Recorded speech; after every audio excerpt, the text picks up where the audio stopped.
Hey there, everybody, and welcome back to ADHD Hobbies and another episode of Warhammer 40k Space Marine 2.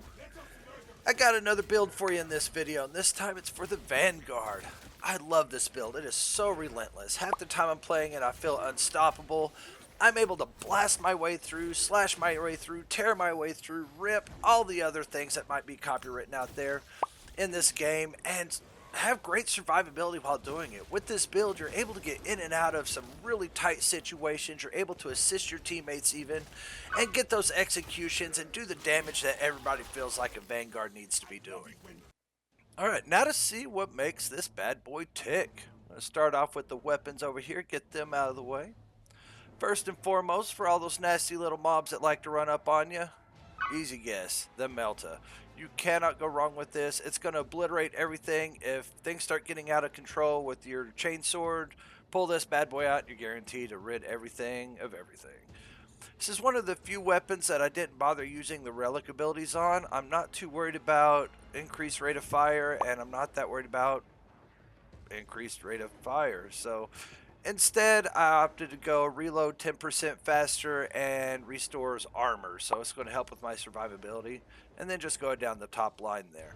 It gives you the extra ammo, that's really nice to have, and then some of the other damage increases, so didn't see a reason not to use it.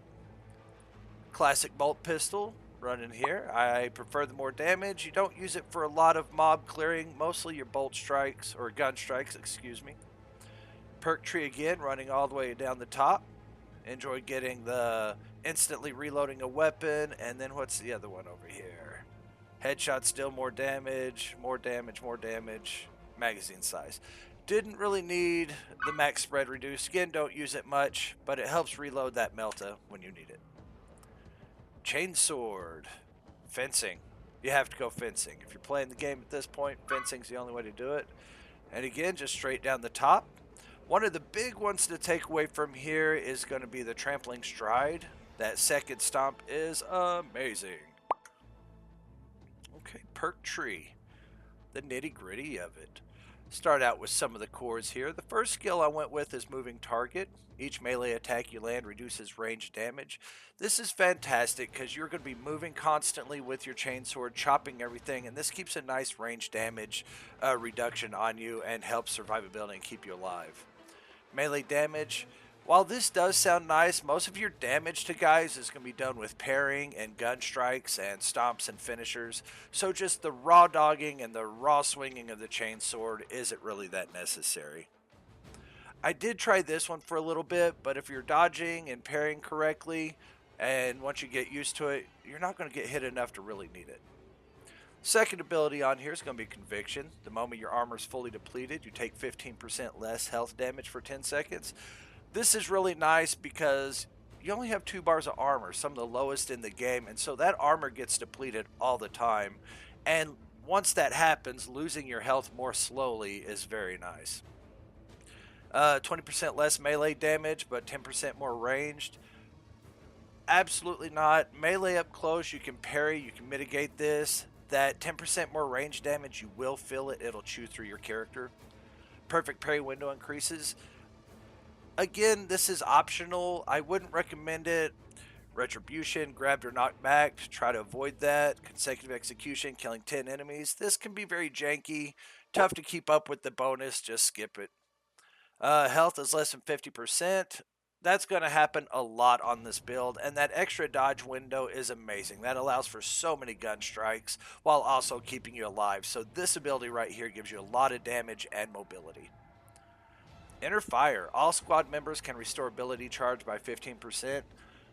This is gold for yourself, but this also helps out all your other teammates. This is very good and helps people keep their abilities up across the board, and I love it. It works great for this one because having your grappling launcher available when you need it is critical. Unmatched Zeal, melee finishers of Extremists just doesn't happen that much, and it's a small amount. If it's a large amount, might be worth it. Squad members, 15% more damage. This one's nice, but there's enough damage boosts and things out there. And again, kind of like falling back on this one, raw melee damage is not where most of your damage comes from or your kills come from with this build. Moving on down to gear. Going to use the first one we get here. After a diving kick, you take 10% less range damage. This one works nice because it starts stacking with some of the other ones you have here, as well as some of the abilities you have with your weapons, and you're starting to take significantly less range damage. And it's great because all those little snipers that are trying to chisel at you and ping away at you while you're zooming around killing things, they start to hurt you less and less and less as you almost go berserk, I guess. Diving kick deals damage in a meter radius. Very tempting. It's nice to have that damage. Diving kick deals damage to enemies on the way to the grapnel. Again, very nice, but they'll just die from a stomp when I hit wherever I'm getting to anyways. Alright, hitting some of the big boys here. Enemies hit by diving kick, tip of the spear. They take 15% more range damage for 10 seconds. This one's really nice because you can hit bosses with it hard, and it's pretty much always at 15% more range damage. Zoom in with your gauntlet launcher, hit the boss, pop off, and immediately grab your melta and start shooting at them. You have a 15% more damage instantly guaranteed. After killing 10 enemies, again, not a fan of them.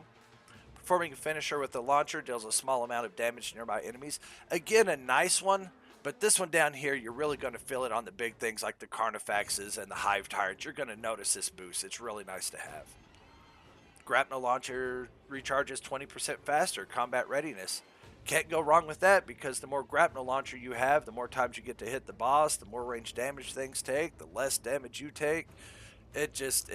Yeah, get that grapnel launcher up, get it out there. Signature moves. Start getting controversial here. The first one, you grab it because why not? You get it. With the grapnel. Tactical prowess, performs a finisher with the grapnel launcher, restores its charge. Kind of a nice one, can't argue with it. I enjoy this one here a lot though. Emperor's Blessing, taking lethal damage, restores all armor instead of incapacitating you.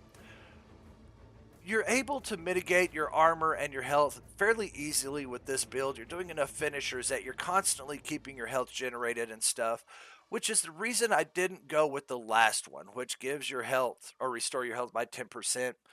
You really don't die. You have some pretty good sustainability. What happens is you get those one shots. You get a snipe that comes out of nowhere, like the big charged one. Carnifex charges through you. Hive Tyrant charges through you. The little green floating orbs all swarm around you, pop you really hard. Just those big spikes of damage is what this character is not able to handle. So when those do happen, this ability right here guarantees that you don't die from it. You just pop up, your armor's still good to go, and it really gives you an opportunity to still try to get the heck out of there and stay alive. And to do that, I got a few tips for you. I'd say whether you want them or not, but I guess you could end the video. Tip number 1, stay mobile. Don't let them get around you. You are playing a squishy character. You don't have a lot of armor. It does not take much for something to shut you down. So don't let them swarm you. Tip number 2, learn to parry. You have got to be able to parry for this build. You are going to have things piled on you constantly. It is going to be ruthless, relentless, and all those other words that mean a lot and crazy. And they're not going to stop, especially in the higher difficulties. And parrying will become your absolute best friend, followed very closely behind learning how to dodge. Well, I don't like dodging as much because it's a little bit tougher to get some of the combos in. It's still super helpful for a lot of your abilities. And then last but not least is your weapon rotation. You're going to have to cycle in and out of using your melta gun to your sword to the executions. There are so many different things in this build that you're going to have to learn to cycle through and know when to use them to be effective with it. Also make sure you're getting those executions because like with any other build, they're going to give you that nice little window of invulnerability where things can't hurt you. When you're in a big fight, that's really nice to have too. Well, I'd like to thank everybody for sticking around for this video and the Vanguard. I've had a lot of fun. Probably my favorite class out there. If you have any other tips, tricks, or hints that I might have missed on, you feel like you need to be in this video, drop it in the comment below. I'd love to hear from you. Until next time, you have a great day.